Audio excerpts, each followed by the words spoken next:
Hey guys, welcome to another episode of the Faith Roundtable. In this episode, I interview Amy Williams about her new book, Worth Seeing, Viewing Others Through the Eyes of God from InterVarsity Press.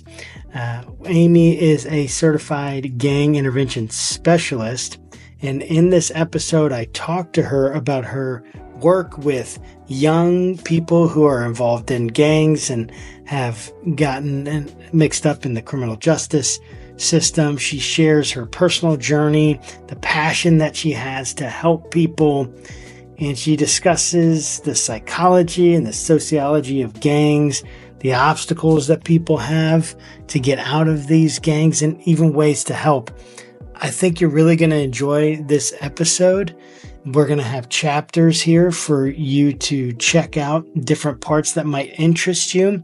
Definitely want you to pick up the book that she's written, which we'll have a link for that in the show notes. You can see it down there.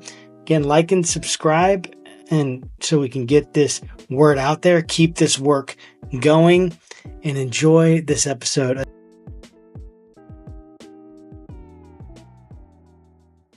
Well, hi there, and welcome to another episode of the Faith Roundtable. I'm your host, Josh Burtram, also, of course, the faithful host of the Faithful Politics podcast. And here on the Faith Roundtable, we interview thought leaders, authors, theologians, and different Christian leaders from around the country and even at times around the world to talk about issues facing America in the 21st century, the American church, rather, in the 21st century.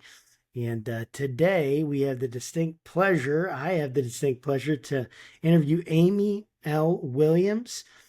She has been involved in youth ministry for nearly 3 decades, ministering to teens involved in gangs, youth on probation and parole, and those lost in the criminal justice system.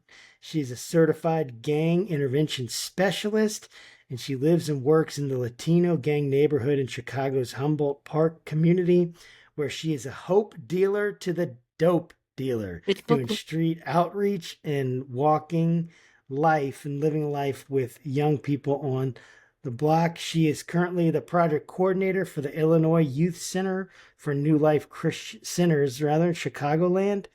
Her role coordinates and brings restorative justice programming and peace circles into the St. Charles, Warrenville, and Chicago juvenile prisons. She also organized the first North Park Seminary juvenile justice cohort for leaders working with youth in the criminal justice system. She is a graduate of both the University of North Carolina, Tar Heels, right, Amy, we talked about, and the National Louis, sorry. Lewis or right, Louis? Lewis is right. Mm-hmm. Lewis University. I'm sorry that I butchered that right there. But Amy, it's okay. Exactly. It's great to have you on the program today to talk about your latest book. I don't have the physical copy. You want to show us that copy? Worth Seeing. And I can't wait to dig into talking with you about this. So thank you so much for jumping on the program today. Oh, thank you so much for inviting me. I'm excited to be here with you today. Absolutely. So I got to say, being a certified gang specialist, I got to make sure I read that. Certified gang intervention specialist. That's awesome. Can you tell me a little bit more about what that means? I mean, I'm sure the title says a lot, but I'd love to hear kind of what's going on and how, kind of tell us even a little bit of your story. How did you get to the place where you became a certified gang intervention specialist? Yeah, so the journey has been 30 years in the making.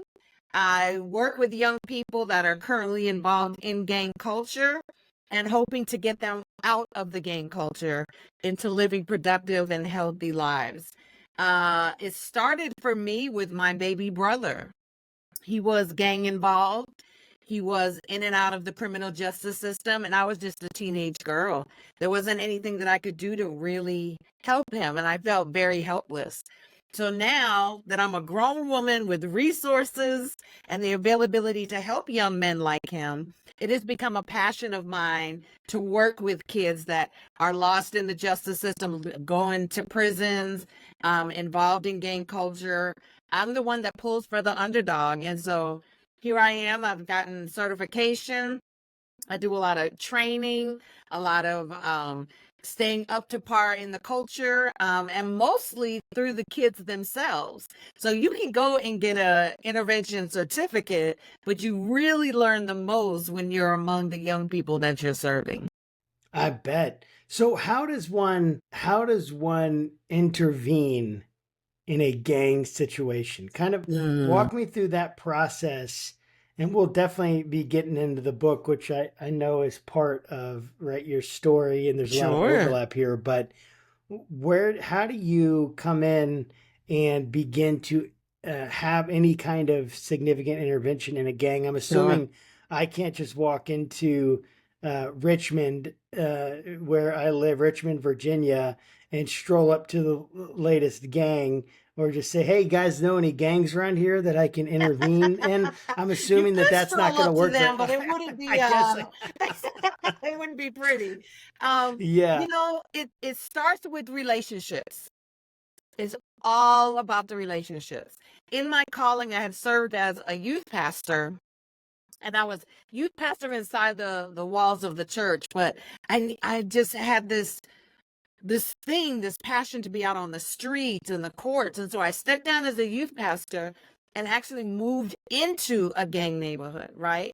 So that it stopped being they and them and it became we and us. This is my neighborhood. This is my community Mm. too. And I care for you.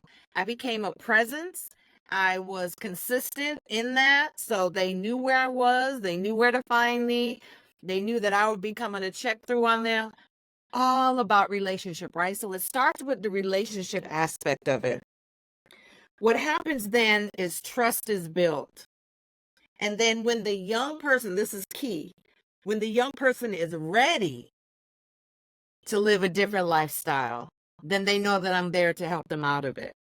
So you can't make a kid leave a gang. I would never ask a kid to leave a gang. That's like me asking you to leave your family. It's their Hmm. family, it's their community, it's their culture.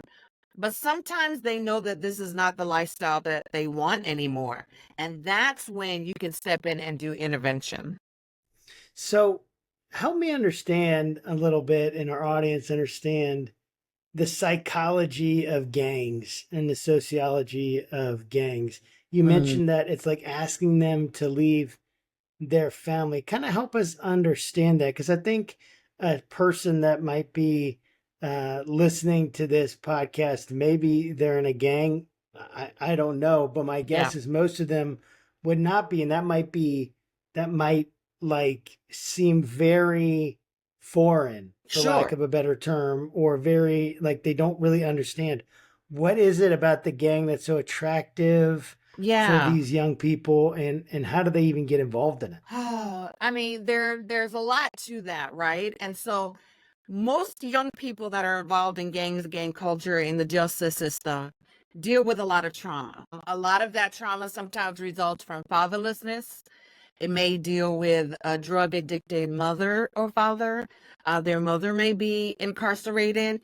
It could be as even as simple as a mom working 2 and 3 jobs and never being around or available for their child because they're trying to provide for them, right? You also deal with poor school systems, teachers that don't care, teachers that are just pushing them through the system, always getting in trouble when they're in school. You're dealing with racist systems that are put into place. You're dealing with poverty. You're dealing with all of these things, right, that can contribute to young people looking for somewhere to belong. And a lot of times the gangs are pursed up and ready to accept young people like that into their community. And it is an organization. They have charters, they have dues, they have fees, they have rules or regulations. Like it is an organization, but it becomes a family. And how it becomes a family is you're always hanging out together. They're providing food if you need food, clothing if you need clothing. They're doing what the church should be doing in a lot of ways when it comes to young people like in that are seeking for identity and belonging. So it's not a far-fetched idea that a young person who is dealing with all of these things finds themselves involved in gang culture, especially if that gang is posted up in the neighborhood and they're always seeing the gang leader. Their friends are in the gang, their cousins are in the gang, their dad was a gang leader, right? There's generational gang membership. So there are all of these ways that young people have found themselves in this culture. So how does a gang? So there's so many differences. I mean, similarities you've outlined. Like they have charters, right? They're organizationally structured. How does it differ from, like, the business down the street? And is it like that? Are they like? Do they have the negative rap that they have? Is that always justified, or is there No, more to the I don't think story? it is. I think because what I have found, and this is a lot of the point in my book, is about humanizing the young people that I have the opportunity to walk life with.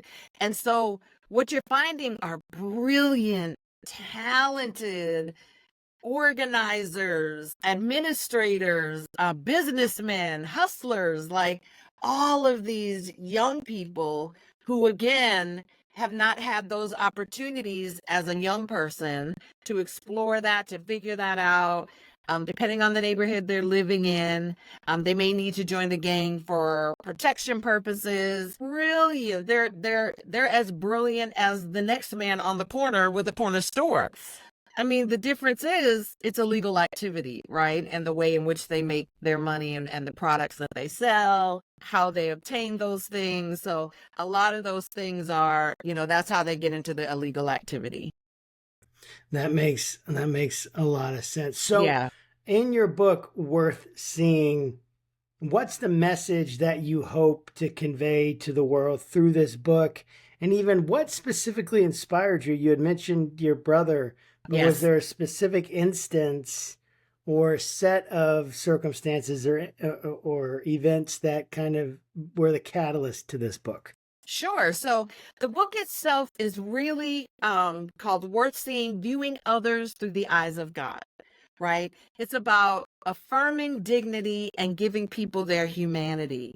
My hope is that people will read this book and know that those that are on the margins, whether it's the gang member, the incarcerated individual, the unhoused, the sex worker, the drug addict, those that are on the margins, that we can see and give them, affirm them their humanity, right? Letting them know that they have value and worth. And as the body of faith, isn't that what we're in the business of doing? Of seeing people, right? And letting them know that they have worth, they have value, that God sees them, God has a purpose for them. And so this book is about 30 years of my stories, tips, things that I've learned, mistakes that I've made. But it draws the reader into the stories of young people that they normally would never hear about, but often judge.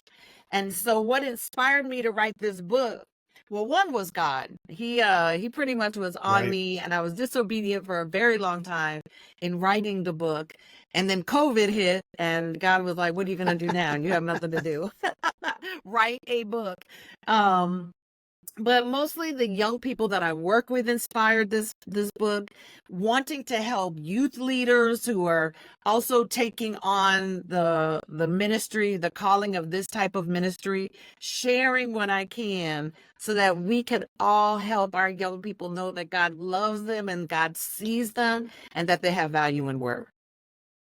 That's so amazing. What was the writing process like? I'm in the midst of writing a project for my master's to finish my master's, and I there are parts of writing that I like. There's a lot of parts of writing that are very laborious for me. They're hard for me. I have ADHD, so sitting down to try to Yeah, get all these thoughts out from here onto paper is difficult. it What is. was that process like for you? What what Oh, what were the challenges and breakthroughs you experienced? I thought writing a book would be super beautiful and cool. I'd sit in a cafe, the birds would be chirping in the background, I'd have my cup of tea, and the words would just flow from me and I'd create a masterpiece. It was nothing like that. It Man, was hard. Um, it's hard to put it on paper and make it say what you want it to say, right? To communicate what you want to communicate. yes, For me, what I had to do was I had to take chunks of time and write. I couldn't write every day. Coming home from work after working with these young people, I was exhausted. So I of literally would course. take 3 or 4 day trips and just write in chunks, in huge chunks. Just write for 4 or 5 hours, take a break, come back, write for another hour. Dedicated time. I went to Puerto Rico, which was always a dream of mine, to write Nice. with the ocean, behind me. So for me, it was knowing what works best for me and not having to do it the way everybody else does it. Everybody's like, write for an hour at least every day. That didn't work for me. So I had to There find wasn't, where my yeah. groove was. Yeah. And just for Yeah, me, I needed dedicated time. that's really good. I mean, that's kind of where I am. Like I like to tell my wife I'm a strategic procrastinator. I wait until I love I wait that. until yes, strategic procrastination. I think and I was also, maybe this is another podcast that I should do called procrastination, with the With nation the and nation part. yeah, with the Yes, that would nation be big. awesome. That would be like that would be about me, that I am the, stereotypical quintessential procrastinator. Okay. But this journey of trying to write this, it is, I hear what you're saying. Like, Yeah. you imagine that it's just going to flow from your brain to your fingers, typing it out, and it just feels like, sometimes I'm like, I feel like I'm a smart person, I feel like I'm intelligent, and yet I feel like this is so difficult. Right. I don't know, it feels It like this should is. be a lot easier than There's a lot this. of self-talk that goes into it too. Yes, And so I had to really fight that. There were times where I was like, nobody wants to read this stuff.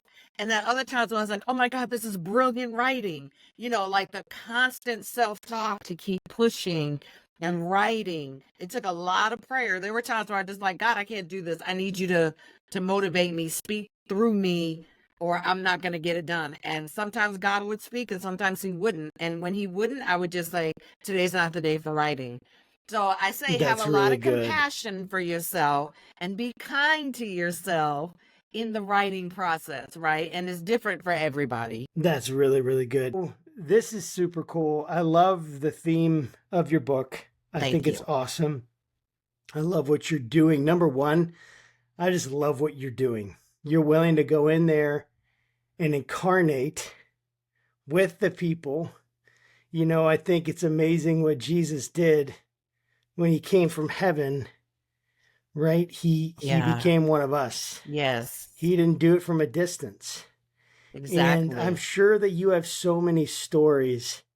Share with me and the audience, what are some of the stories that you include in the book, and that really, like, they kind of encapsulate the heart of this message, that these people in the margins are worth seeing. I Yes. I mean, absolutely love there's that. so many stories. I spend a lot of time on the street, walking the street, driving the street, everything from just bringing them food, hanging out on the block, um, to driving around to make sure they're in school. And if they're not, go get your book bag. I'm taking you to school. I spend a lot of time in stories of going to court.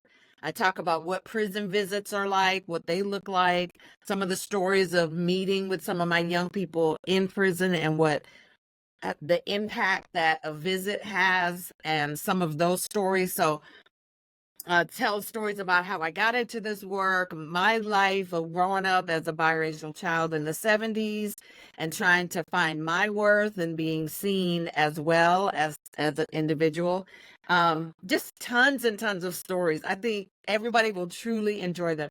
And I did an audiobook as well. So the audiobook puts a lot of that emotion behind the stories. That's really good.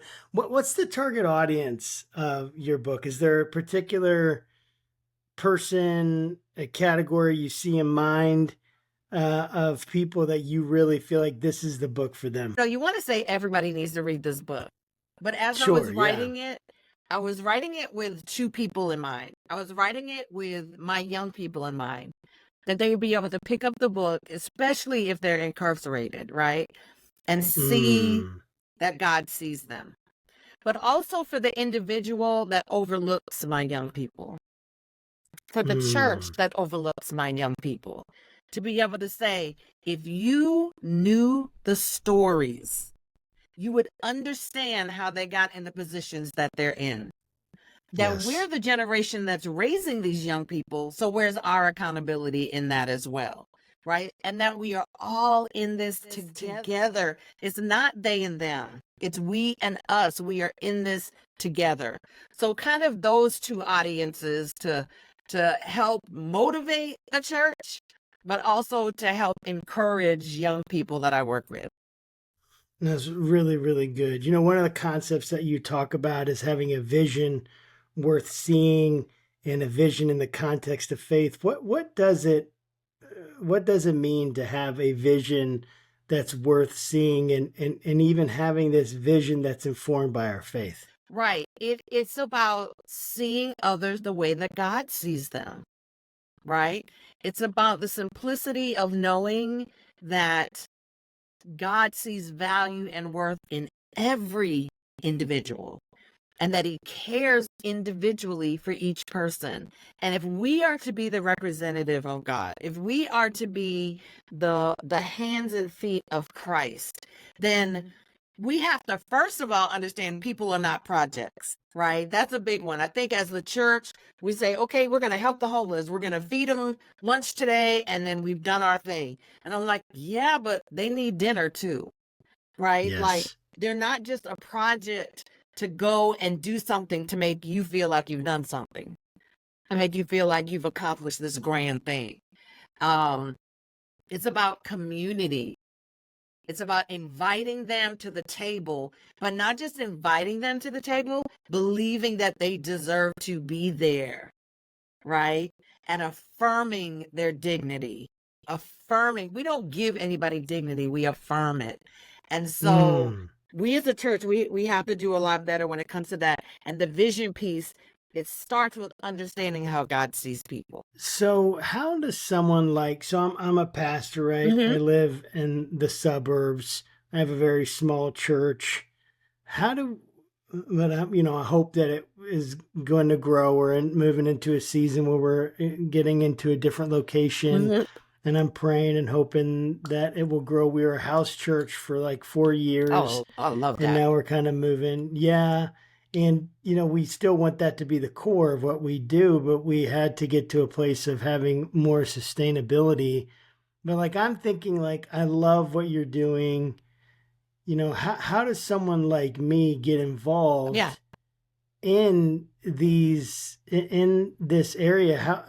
And how does worth seeing the book, how does that help me to move in that Yeah, direction? absolutely. I think, and congratulations on, the Thank growth you. and seeing where God is going to take this. And I think what you said is the first key that you said is I'm praying, right?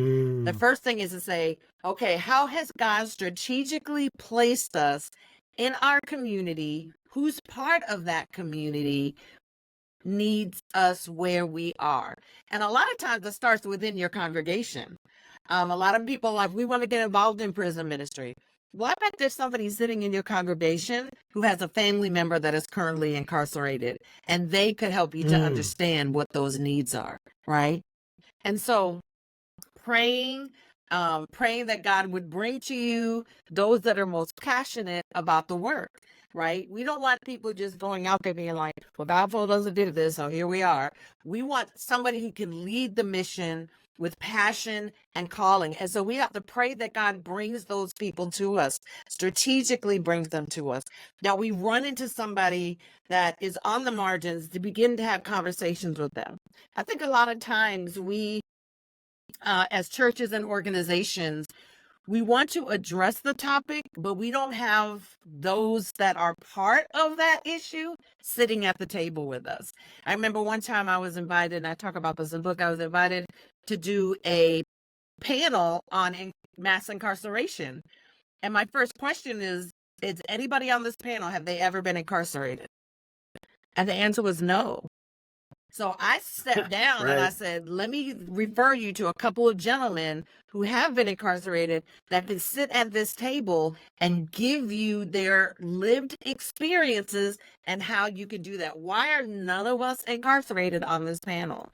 So you need to be able to have somebody who, whatever the calling is, the mission that God has called you to be sitting at that table with you as well. It's about What? community. It's about doing it together. Yeah. Why do you think that that's so rare? Maybe the answer is obvious, but I'd love for you to touch on it, like touch on the obvious. I If think you people need, are why do you think? scared. I just think people are scared. They're scared of what they don't know. They don't want to look foolish. They're comfortable. I mean, the church is really comfortable. People get very Yeah. comfortable and don't want to shake that. Don't want to do anything that sounds crazy. And I'm sorry, the craziest person I know is Jesus. He did some crazy things. And, Jesus Yeah. himself was incarcerated and we worship him, Yes. right? He talks about going to visit the prisoner. He talks He about was on how death what you've row. done to the least of them, you've done to me. Um, why are we so scared? And I think we don't have the spirit of fear. That's what I've always been taught. And at the end of the day, when I work with these young people, they're kids. They're kids with a Yeah. lot of trauma, a lot of abandonment, a lot of violence that they see, both in their families and in the community. We have to see people the way that God sees them first and stop being so scared and so comfortable. That's really good. You talk about obstacles and overcoming obstacles and finding purpose. Kind of outline for us, what are the obstacles that these young people are facing? How do they overcome them to find purpose? And how does that help us that maybe are in different situations? Like, what can we learn from them in Sure. terms of overcoming our own obstacles and finding the purpose that God has? I think a lot of it is that they're not doing it alone.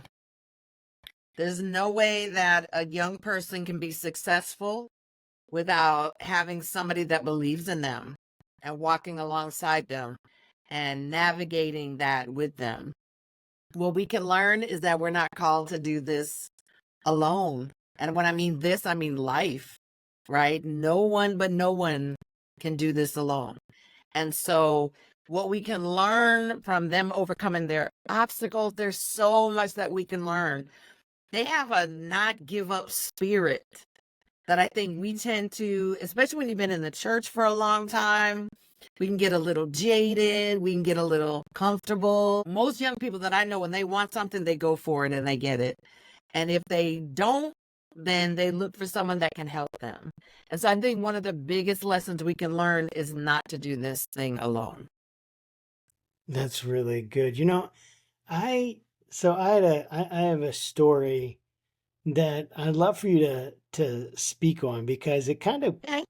gets into this issue of like being afraid of what it's going to cost you, being Yes. afraid, what happens if these people know my address, or what if they get mad at me, or what if, Mm-hmm. all these like kind of fears that I think a lot of suburban people that are kind of, we have this at a distance. We're very distanced and we're very protected from the realities of the inner city and the Yeah. Yeah. realities of poverty Yeah. and what that creates. And so I was in Richmond during when the George Floyd protests were happening. I Mm. went down with a group of people. I went in several times, just praying for people, offering prayer for anyone. We didn't have like an agenda except just to pray. And there was a young man that I met, and we started to connect. And I was talking with him, and I ended up, I would go in, I would take him out to lunch, I even ended up giving him a car. Felt like God put it on my heart to give him. We gave him our car, and he actually ended up wrecking the car. Oh no. Yeah, and I found out that he didn't have a license. Yeah. Oh. And then he continued to contact me, like asking for money, asking for Wow. another car. I thought I was going to give him another car, and I came into him. I said, "Look, I can help you get a car, but I need you to do the following Yep. things." And I kind of lined up. I need you to go get a license. I need to go get your license renewed or whatever it was. I need you to take these steps. And that they never really did that. And they ended up getting really mad at me one time and like sending this really like nasty message because I didn't respond to what they wanted. Yeah. And No. it gave me a bad taste in my mouth, Absolutely. and so to be honest with you, I'm like, I I have so much other stuff that's going on in my life. Yeah. And I have kids, I have a mortgage, I'm trying to grow the church. I wanna be there for the marginalized, and I don't know how to do it Right. in a way. And maybe I know how to do it, but I don't wanna I don't Exactly. And I and think, with that, that is the a very common feeling, right? And I yeah. think it's a very valid feeling. I think that what happens is that boundaries aren't put in place, right? Mm, They don't need to know where you live. I have young people that want to write me letters from prison, and I give them my work address. I don't give them my home address, right? There are right. certain boundaries, there are certain uh trainings that you could bring other people in to help you train on how to do this work, how to do this ministry, about setting boundaries. I think that uh, we have to also teach people that they are the heroes of their own life, and we're not going to do for you what you can do for yourself. I Mm, refuse to do for my young people what I know they can do for themselves, because that doesn't help them. It doesn't benefit them. And I become an enabler to their behavior and them crossing boundaries. So I'm a good boundary setter with this, as well. And I mm, think that that is key. I think we think that we're just supposed to give uh and do, and we think boundaries are wrong. But boundaries keep ministries healthy. And there's mm. nothing wrong with that. There's absolutely nothing wrong with that. Now, I'm not saying the boundary of like, you can't come inside this church because you're dressed a certain way.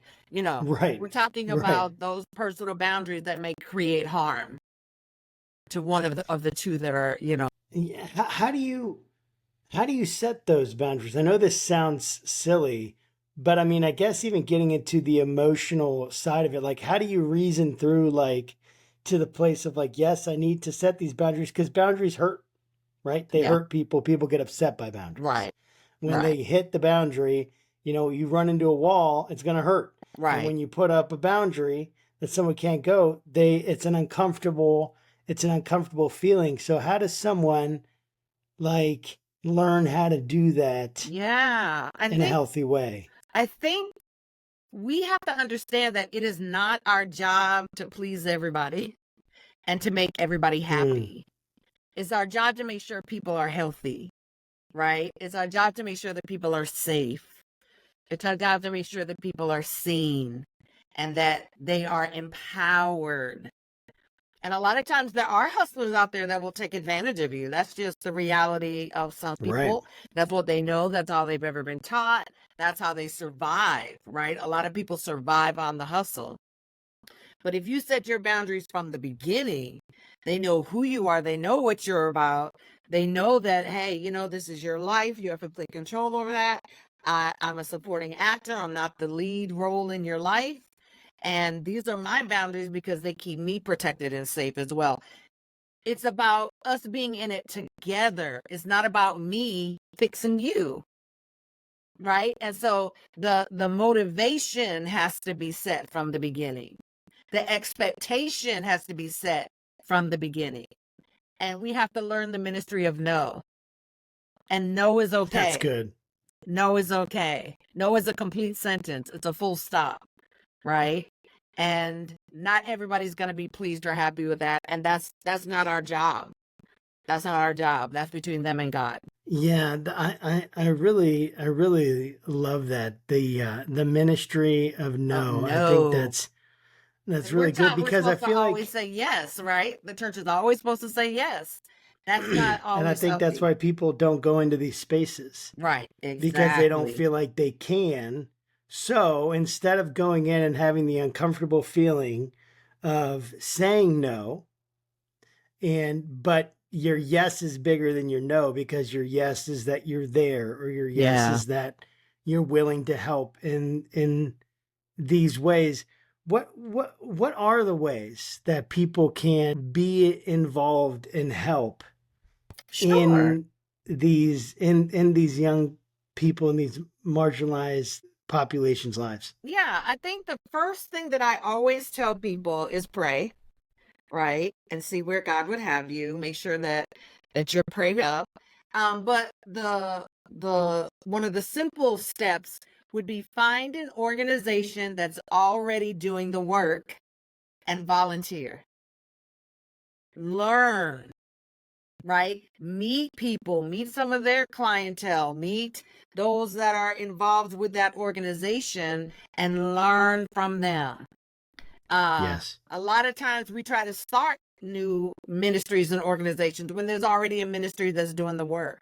Why can't we partner with that ministry that's already doing the work and say, we have resources, we have hands, how can we help? And so that's where I would start. I would start there. That's really, really If good. you want to go into the Uh, prison, contact the chaplain. Ask the chaplain, how can we as a church support you and your ministry and inside the prisons, right? I mean, reach out to those that are already doing the work and see how you can be a resource for them.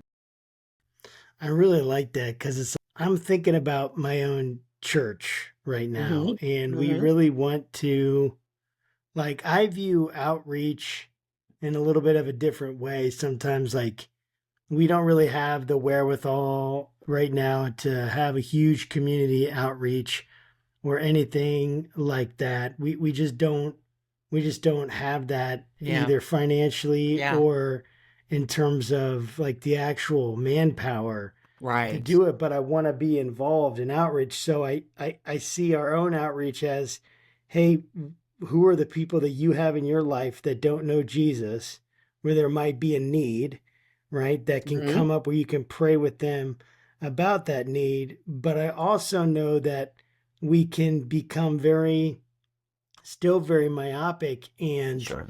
we might even be in these places where we don't have any kind of connection at all with the marginalized of society because we essentially are siloed off Off. Right. relationally Right. from them. And Right. so the idea of we need we what I hear you saying is the typical person, unless God is specifically calling them to start a ministry, to Mm-hmm. move into the neighborhood, or whatever, the typical person who's not already leading something like that, can come in and be a part of an organization that already is. The organization is essentially the bridge. Exactly. And you learn, right? I mean, I appreciate when suburban ministries come to the city and say, can you teach us? Let Yes, us learn. They don't come in with the savior complex of let us give you money and you do the work. And they want to learn, they want to know, they want to build those relationships.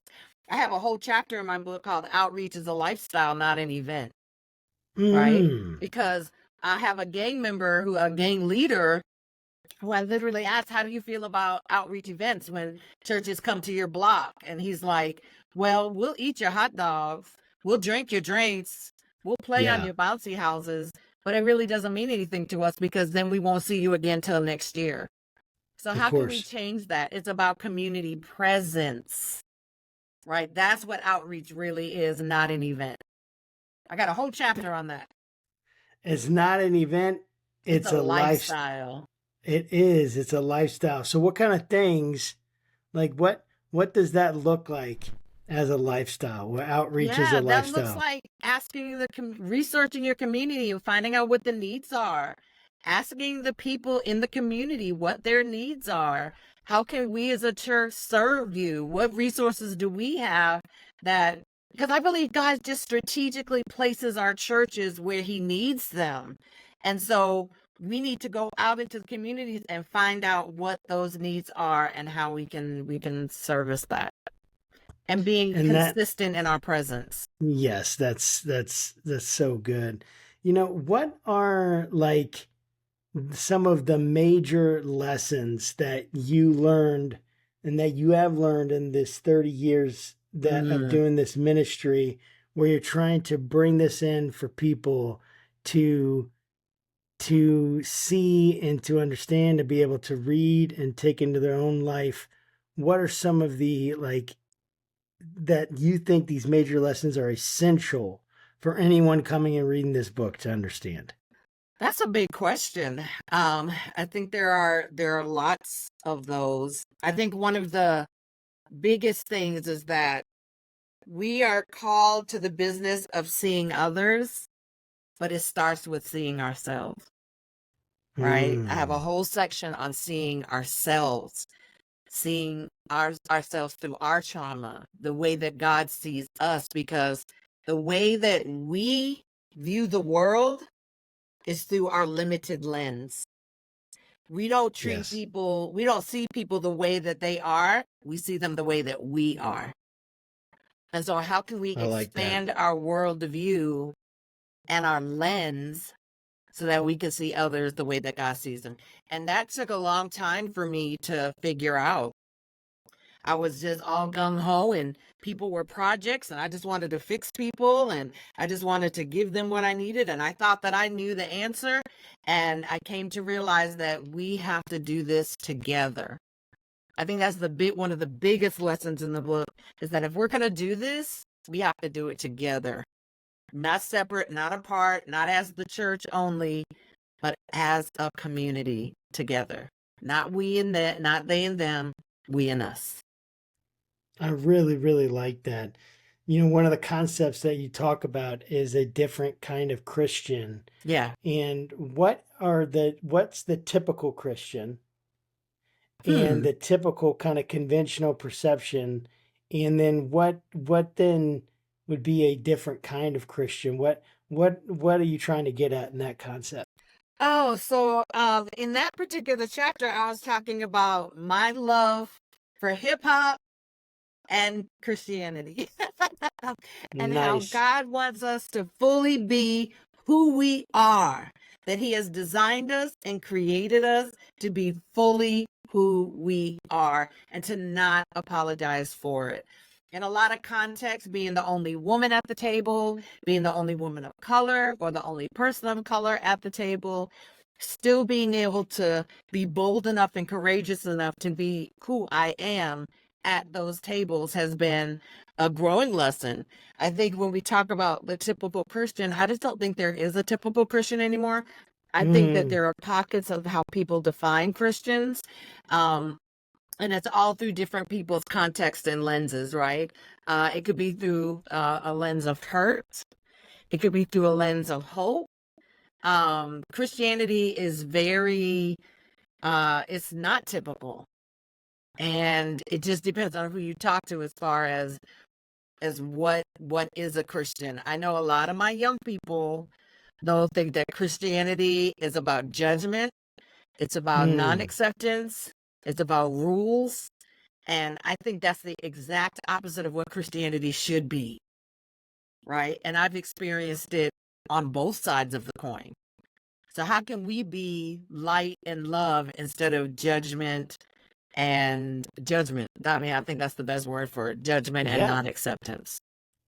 Well, it's like there's almost like this idea that once you come to Christ, or if you're really supposed to be a real Christian, then all those parts of you that kind of make you unique, the parts of you that make you interesting, they have to go to the They have to wayside, go. right? You And mentioned, yes, the exact opposite of that. The exact opposite. God wants you to be fully who you are. I have a great story in here about one of my young people who was just like, Amy, he was a third culture kid, and he was like, Amy, I can never be a Christian. I can't be that.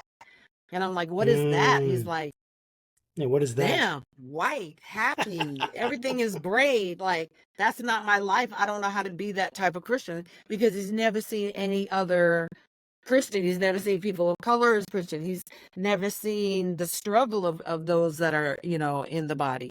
And so being able to share that story in my book of how he has fully now become a fourth culture kid and embracing who he Wow. is in Christ and knowing that he doesn't have to be like that, whatever that is, right? Yeah, like we get this view of whatever it is a perfect Christian or whatever should be, and we hardly ever live up to it. Right. And then we feel like other people, we assume that other people are living up to it or other people are doing well, and we just feel like we can't be like them. And God isn't asking us to be No, like everybody no, else. exactly. Comparison is the thief of joy.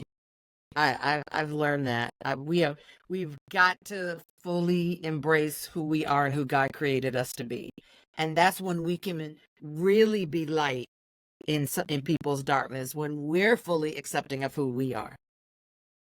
Yeah, how important is hope Oh, it's in the key to someone's life? everything. Without hope, we die. Like without hope, uh, I mean, I there's nothing to look forward to. Hope changes the way that we see ourselves, the way that we value our time, our things. Like without hope is darkness. It's darkness. Yeah, we have to have that hope, something to cling on to. Yes. I love your ideas that people are not projects, and I've thought about that quite a bit. I I try to think about evangelism, and I'd love to hear your thoughts on this Mm, because we don't want people to be projects, but we want them to know Christ, right. right? We want them to understand who Christ is. So how do you have intentionality in your relationships and in your circles of relationships? Yeah. I think about like concentric circles. When I'm talking to my church, I'm like, you're the center of a web of relationships. Yeah. And Christianity is it's a missional religion. I mean, I don't even like calling it a religion, right? But at the same time, it is this sense that it is a mission. It's been missional from the beginning. Christ had a mission. Hmm. He gives a mission to his church. He gives the Great Commission. How do you engage in intentional evangelism Yeah. without making someone a project? I mean, for me, I used to be that Pentecostal, go after them, turn and burn, kind of Right. Christianity. And it never worked. I mean, Yeah, I people were understand. damaged by the way that I would approach them. And I take full responsibility for that. So what I've learned is it's through relationship. People know who I am, people know what I'm about, and I pray for God to create opportunities for me to share the gospel. I don't go in. It's not my mission to start conversation, to just go straight into it. I look for opportunities of fertile ground, right? Like, oh, this Mm. is a great moment to share hope. This is a great moment to share about the love of God. This is a great moment to talk about Jesus. Like, I look for those moments and I let God create those moments for me. So that's kind of how I approach it. Every time I'm with a young person, I'm not talking about Christ. I'm not talking about God every single time that we're together. I'm looking for those moments where it'll click. Something will stir them. Something will make them feel the love of God. I really appreciate that because it can really start feeling very burdensome Yes. when we feel like we have to create a conversation. We have to somehow manufacture a moment. Yes. in someone's life, Yes. Look which for we the can't. opportunity instead. And so when you're going through the opportunities, like how can you tell when, hey, this relationship with this person, that I'm praying for, I'm praying about these things, I'm here to do, Mm-hmm. like to be a mentor in their life. How can you, like, when do you know that, hey, this isn't working with this person, whatever it may be, I need to move on to, I don't know. Do you move Right. on? Yeah. I mean, So how do you work through that? I pretty much let God remove those relationships because Hmm. I'm loyal and I will stick to a relationship until it just dies. Right. So I if can understand that. so if I someone is totally can not understand that. coming to Christ when I want them to, how I want them to, and when I want them to, like that, I think that is so outside of the will of God. Right. So I'm gonna be mad and abandon you because you're not doing it the way I want you to do it. Right. And so Yeah. so relationships end, and when I ask God, remove them if they're not fruitful, if it's a waste of my time, if I'm hurting them, right? It's not just about them. We may be hurting them Right. ourselves, right? Am I hurting anybody? Remove that relationship, bring healing in all ways. And so for me, it's just a knowing. It's just a knowing, and when God slowly begins to remove people. But what I have found a lot of times with my young people, they will do what we say, they will ghost you, and then Yes. sometimes 2 or 3 years later they come back. So I Yeah. never want to be in a position where I ever write anybody off because I don't know Mm. what God is doing. I just had a young man come back into my life and he's like, Amy, you're the best thing that ever happened to me when I was in prison. You were always Wow. so excited to see me. You always made me feel better.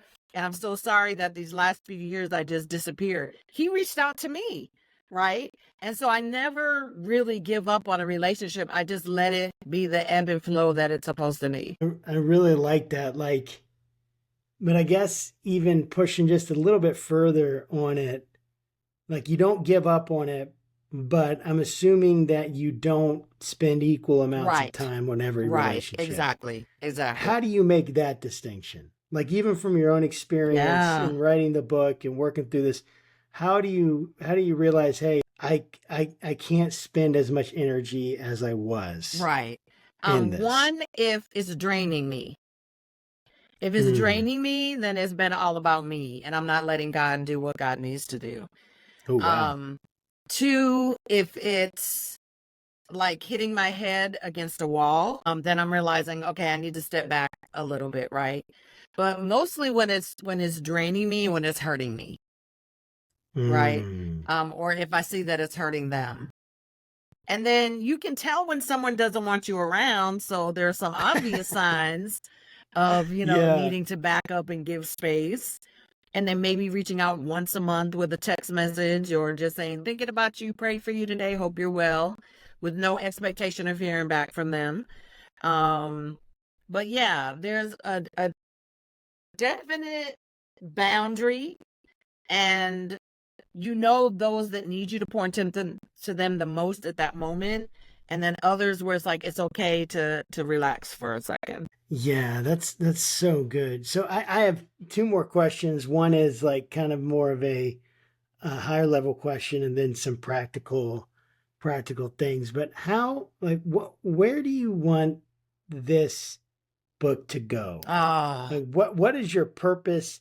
Obviously, you've talked a lot about kind of it's an encapsulation of your, in a description of your ministry. It's a part of your heart. It's an outflow of what God has been doing in your life. But what, maybe even share a story of what you like. What would you need to hear? Like this book accomplished X to know that it's done what oh, I've what you already intended it heard for to it. do. So many Yeah, people have help said us. like this book has changed my life. This book has helped me to realize what my calling is. This book healed me. It let me know that God does see me and love me. And I think that's the biggest thing. I want people to know that God sees them, that he has Mm. not ignored them, that he has not forgotten them, that he has not left them, and they have value and worth. That's really what I want. That's the first thing that I want. So I want this book in as many prisons as it could possibly get into. I want this book to go to as many youth workers as possible and as many pastors that want to do the work of working with people in marginalized communities. Like, I want them to get this book. That's who I want it to reach. But I really want it like in every prison in the world. Yes. Maybe that should be your tagline. It's in the federal prison here, and he said he's been passing the book around, and there's a waiting list for the book. Guys are wanting to read it, and they're waiting for the next person to finish reading it. So I want stuff like that to happen. That is so cool. I mean, Isn't it great? Your passion speaks for itself, and it's very, very inspiring. And I appreciate you writing this book. How can people get a hold of it? And how can they connect with you, your ministry, what you're doing, and even connect with you if they want? So you can order the book Worth Seeing on Amazon. You can also download the ebook and the audiobook as well on Amazon. You can go on ivpress.com, which is my publisher, IVP, and you can order the book there as well. You can get it at Target, Walmart, anywhere where books are sold, you can find this book. And if you want to get in touch with me, you can just go to my website, ahopedealer.org. I love that, ahopedealer.org. Amy, thank you so much for being on the program. I really appreciate it. It's been great fun being here with you. Yes, it's been a great conversation, and we will definitely include the link to get the book and your website in the description. Right. And for everyone who is, so we really appreciate you being on the program today, and we want everyone to go to ahopedealer.com and check out the book and pick it up. The book Worth Seeing, Viewing Others Through God's Eyes. And this has been Amy Williams. And until we see you guys next time, take care and God bless.